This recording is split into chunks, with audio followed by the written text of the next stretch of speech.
तो hello guys, welcome back to my YouTube channel. तो आज जो मैं लेके आया हूँ आपके लिए एंट्रेंस एग्ज़ाम पेपर 2024 का, और 2023, 22, 21 और 20 इन सब का मैं जो है पेपर डाल चुका हूँ। आप लोग चैनल पे जाके देख लीजिएगा।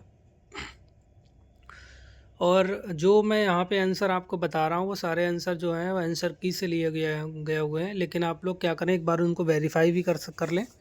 ठीक है, हो सकता है एक दो में मिस्टेक हो जाए, बट कोशिश करेंगे कि मिस्टेक ना ही हो। ठीक है, तो वीडियो स्टार्ट करते हैं। तो जो भी बच्चे नए हैं तो वीडियो को लाइक करें और शेयर कर दें और लोगों के लिए, और सब्सक्राइब कर लें चैनल के लिए, क्योंकि अगर आप सब्सक्राइबर होंगे तो आपको जो भी एग्ज़ाम से रिलेटेड जो भी अपडेट आते रहते हैं वो मैं वीडियो में डालता रहता हूँ। ठीक है, तो पहला क्वेश्चन है कि हैज़ मैक्सिमम थ्योरेटिकल इफ़िशियंसी। तो क्वेश्चन कह रहा है कि कौन सी साइकिल है जिसकी मैक्सिमम जो है इफ़िशियंसी रहती है थ्योरेटिकल। तो जो इसका जो आंसर रहेगा वो आपका चौथा हो जाएगा, मतलब कार्नोट साइकिल हो जाएगा। ठीक है, दूसरा क्वेश्चन कह रहा है, ये देखिए ये वाला जो क्वेश्चन है रिपीटेड है। कई सारे क्वेश्चन ऐसे हैं जो कई एग्ज़ाम में रिपीटेड आए हुए हैं। तो आप लोग जो भी क्वेश्चन रिपीट आए हुए हैं तो उन टॉपिक पे ज़्यादा ध्यान दीजिएगा। तो हो सकता है कि अगली बार कार्नोट साइकिल की जगह डीजल साइकिल पूछ ले, ठीक है, या रनकान साइकिल पूछ ले। तो इसीलिए आप लोग इन पे ज़्यादा ध्यान दीजिएगा। तो दूसरा क्वेश्चन कह रहा है इन आइडियावेटिक प्रोसेस इज वन इन विच, ये भी क्वेश्चन आपका रिपीटेड है। तो दूसरे का क्वेश्चन जो हमारा आंसर हो जाएगा आपका हो जाएगा पहला, मतलब नो हीट इंटर्स और लीव द गैस। ठीक है, तो ये आपका आंसर हो जाएगा आइडियावेटिक के लिए। तीसरा क्वेश्चन कह रहा है in in an isothermal process there is no change in dash. तो इसका जो तीसरे का आंसर हो जाएगा हमारा पहला हो जाएगा। आइडियाबैटिक में आइसोथर्मल में आपका टेम्परेचर चेंज नहीं होता है। ठीक है, और चौथा क्वेश्चन कह रहा है in a nozzle entire fractional loss is assume to occurs between. तो ये भी क्वेश्चन रिपीटेड है, तीसरा भी रिपीटेड है और दूसरा भी रिपीटेड है, पहला भी रिपीटेड है। तो कई सारे से क्वेश्चन जो है रिपीटेड है। तो चौथे का आंसर जो हो जाएगा आपका तीसरा हो जाएगा, थ्रॉट एंड एग्जिस्ट। ठीक है, चौथे का आंसर थ्रॉट एंड एग्जिस्ट हो जाएगा। और पांचवा जो क्वेश्चन कह रहा है कि आपका compounding method of impulse turbine are. तो पांचवें का जो आंसर हो जाएगा आपका तीसरा हो जाएगा। ठीक है, तो compounding for pressure and velocity. ठीक है, और क्वेश्चन नंबर देखिए छठा क्या कह रहा है। छठा है power requires to drive a centrifugal pump is directly proportional to dash dash of its impeller. ठीक है, तो छठे का जो आंसर हो जाएगा वो तीसरा हो जाएगा, क्यूब ऑफ डायमीटर। तो आपको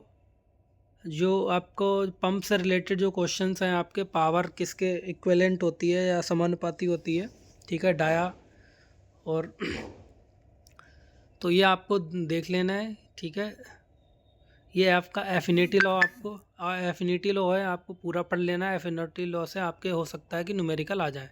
ठीक है, तो छठा क्वेश्चन हो गया। सातवां क्वेश्चन कह रहा है कि potential energy is the energy due to. तो सातवें का जो आंसर हो जाएगा आपका दूसरा हो जाएगा आपका एलिवेशन ऑफ मास। ठीक है, potential energy is the energy due to हो गया। इसके बाद में आठवां क्वेश्चन कह रहा है internal energy in a given mass is indicated by. तो इंटरनल एनर्जी जो हम कैसे इंडिकेट करते हैं, तो आठवें का जो आंसर हो जाएगा पहला, वो आपका हो जाएगा प्रेशर। ठीक है, नवा क्वेश्चन कह रहा है कि what are the forms of internal energy. Internal energy की फॉर्म्स क्या होती हैं। तो नवे का आंसर हो जाएगा आपका चौथा हो जाएगा, all of these, molecular, chemical, nuclear, all of these हो गया। ठीक है, ये इंटरनल एनर्जी के प्रकार होगा। इसके बाद 10वां क्वेश्चन कह रहा है कि हेट्रोजीनियस सिस्टम इज। तो आपको ये भी क्वेश्चन रिपीटेड है। 10वें का आंसर जो हो जाएगा वो आपका चौथा हो जाएगा, वाटर प्लस स्टीम। ठीक है, और 11वां क्वेश्चन कह रहा है which law state that the internal energy of a gas is a function of temperature. तो ये भी आपका क्वेश्चन रिपीटेड है। तो आप ये सारे जो है लॉ आप पढ़ लीजिएगा, Charles law, Joule's law, Reynold law, Boyle's law. ठीक है, तो इनमें से कोई ना कोई क्वेश्चन आपको मिल जाएगा। तो 11वें का जो आंसर रहेगा वो आपका दूसरा रहेगा, जूल्स लॉ। ठीक है, तो चार्ल्स लॉ से पिछली बार शायद पूछा गया था, देख लीजिएगा। 12वां क्वेश्चन कह रहा है discharge of a centrifugal pump is proportional to. देखिए ये फिर आ गया क्वेश्चन सेंट्रीफ्यूगल पंप से, एफिनिटी लॉ से। तो 12वें का आंसर हो जाएगा आपका दूसरा, इम्पेलर डाया का स्क्वायर जो हो जाएगा, ठीक है। और 13वां क्वेश्चन कह रहा है zeroth law of thermodynamics is, 13वें का हो जाएगा पहला, if two states are in thermal equilibrium with a third system, ठीक है। तो आपके 13 क्वेश्चन हो गए, ठीक है। तो ये फर्स्ट लॉ है, सेकंड लॉ, जीरोथ लॉ में से एक क्वेश्चन हर बार पूछा जाता है, ठीक है। तो मैं 14वां क्वेश्चन पढ़ता हूँ। तो 14वां क्वेश्चन क्या कह रहा है कि according to kinetic theory of gases the absolute zero temperature is attained when.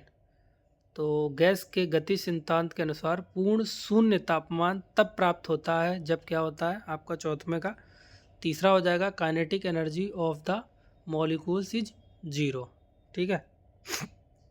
15वां question कह रहा है कि fluxes are used in a welding in order to protect the molten metal and the surfaces to be joined from। तो 15वें का जो answer हो जाएगा वो पहला हो जाएगा आपका ऑक्सीडेशन, ठीक है, ऑक्सीडेशन से बचाने के लिए। और 16वां क्वेश्चन कह रहा है grey cast iron is best welded by. तो ग्रे कास्ट आयरन को हम किससे बेल्ड कर सकते हैं अच्छी तरीके से, तो 16वें का आंसर हो जाएगा आपका दूसरा, ऑक्सी एसिटिलीन, ठीक है, गैस। और 17वां क्वेश्चन कह रहा है कि material used for making piston of IC engines are.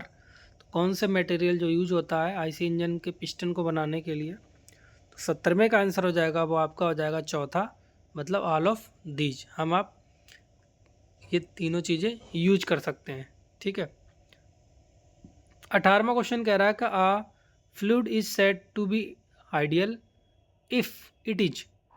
तो 18वें वो दूसरा हो जाएगा आपका इनविस्कस एंड इनकम्प्रेसिबल, ठीक है।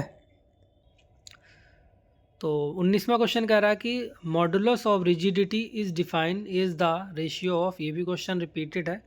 तो 19वें क्वेश्चन हो जाएगा आपका चौथा, shear stress and shear strain, ठीक है। और इसके बाद में आपको यंग मॉडुलस भी आपको पढ़ लेना है क्योंकि वो भी पूछा गया था क्वेश्चन, ठीक है। और 20वां क्वेश्चन कह रहा है कि Celsius temperature is equal to.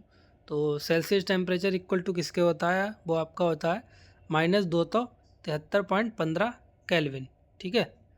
और 21वां क्वेश्चन कह रहा है कि for the measurement of high voltage से 10 किलो KB और 1 विल यूज्ड वोल्ट मीटर। तो हम कौन सा वोल्ट मीटर का यूज करते हैं, तो 21वें का हो जाएगा चौथा आपका इलेक्ट्रोस्टैटिक टाइप, ठीक है। तो 21 क्वेश्चन हो गए। तो यहाँ तक आपको समझ में आया तो वीडियो को लाइक कर दीजिएगा, ठीक है, सब्सक्राइब कर दीजिए चैनल। तो आगे बढ़ते हैं, क्वेश्चन नंबर 22 देखिए। 22 कह रहा है कि करंट इज मीजर्ड इन। तो करंट किस में हम मीज़र करते हैं, तो जाहिर सी बात है एम्पियर हो गया इसका आंसर, सबसे सिंपल क्वेश्चन हो गया।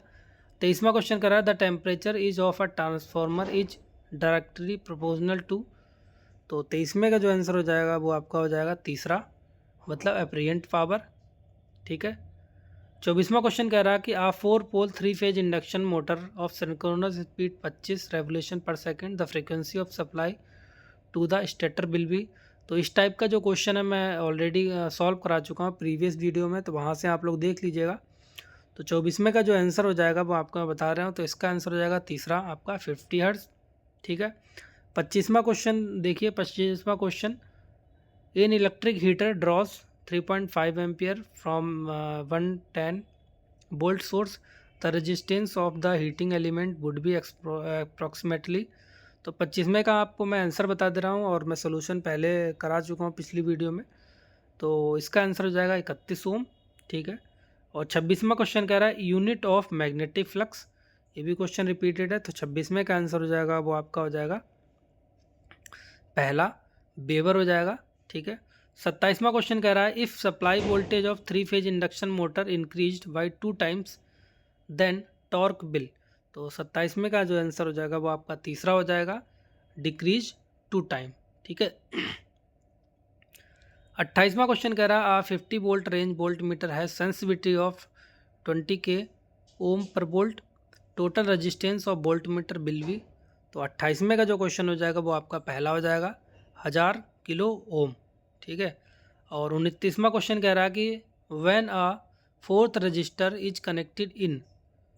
तो जब मैं चौथा रजिस्टर जो है कनेक्ट कर दूंगा 29वें में series with third register the total resistance. तो 29वें में पूरा देखो क्वेश्चन पढ़िए आप। The when the fourth register is connected in series with third register the total register resistance क्या होगा। तो 29वें का जो आंसर हो जाएगा आपका पहला हो जाएगा विल इंक्रीज, मतलब बढ़ जाएगा। ठीक है। क्वेश्चन नंबर 30 देखिए। 30 क्या कह रहा है, sons are generally made of, ये भी क्वेश्चन रिपीटेड है। तो 30वें का आंसर हो जाएगा तीसरा आपका मैग्नीन के। ठीक है। और 31वां कह रहा है कि alternator running it 1000 RPM generate volt 50 hertz the number of poles on the alternator will be. ये भी क्वेश्चन रिपीटेड है। पोल आपको पूछे हैं, किसी में कुछ और पूछता है। तो 31वें का जो आंसर हो जाएगा वो आपका हो जाएगा तीसरा। तो 6 आंसर इसका हो जाएगा नंबर ऑफ पोल। और 32वां कह रहा है if a live conductor of public supply touch earth metal. शायद ये भी क्वेश्चन रिपीटेड है। तो यदि एक सार्वजनिक आपूर्ति का लाइव कंडक्टर अगर पृथ्वी धातु को छूता है तो क्या होगा उससे। तो 32वें का हो जाएगा आपका चौथा, current will flow to earth. ठीक है, धारा धरती की तरफ बहेगी। 33वां क्वेश्चन कह रहा है for determining the polarity of the voltage drop across a resistor we do not required value of. तो 33वें का जो आंसर हो जाएगा वो आपका हो जाएगा चौथा, मतलब ऑल ऑफ दीज। ठीक है, किसी प्रतिरोध पर वोल्टेज ड्रॉप की ध्रुवीय निर्धारित करने के लिए हमें इनके मान की आवश्यकता नहीं है। तो मतलब रजिस्टर, करंट और ईएमएफ किसी की भी आवश्यकता नहीं पड़ती है। ठीक है। 34वां क्वेश्चन कह रहा है कि वी गुणे बी बराबर E is the equation of the electrical machine which. तो ये वाला क्वेश्चन जो है शायद रिपीटेड है। चौथे का जो आंसर हो जाएगा वो आपका चौथा हो जाएगा, convert mechanical energy into electrical energy. ठीक है। 35वां क्वेश्चन कह रहा है कि a moving coil instrument can be used to measure. तो 35वें का जो आंसर हो जाएगा वो आपका तीसरा हो जाएगा, मतलब डायरेक्ट करंट, डीसी करंट के लिए हम मूविंग कॉइल इंस्ट्रूमेंट का यूज करते हैं। ठीक है। तो 35 क्वेश्चन हो गए। 36वां क्वेश्चन आप देखिएगा। 36वां पढ़ता हूँ मैं। 36वां क्वेश्चन कह रहा है कि one factor considered important in the economical transmission of a power at high voltage is the.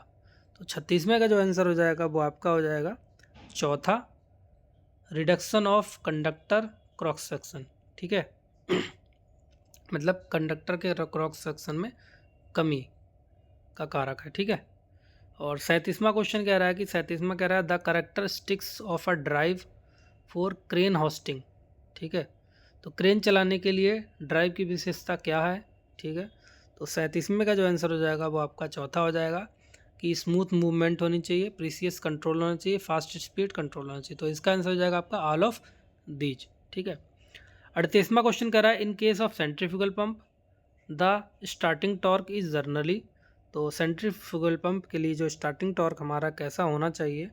तो 38वें का आंसर हो जाएगा मतलब चौथा, लेस देन रनिंग टॉर्क। ठीक है, रनिंग टॉर्क से हमारा कम होना चाहिए। और 39वां क्वेश्चन कह रहा है कि in a conductors over heating of a contacts में रिजल्ट्स फ्रॉम। तो किसी कंडक्टर में कॉन्टैक्ट्स के अत्यधिक गर्म होने का कारण क्या हो सकता है।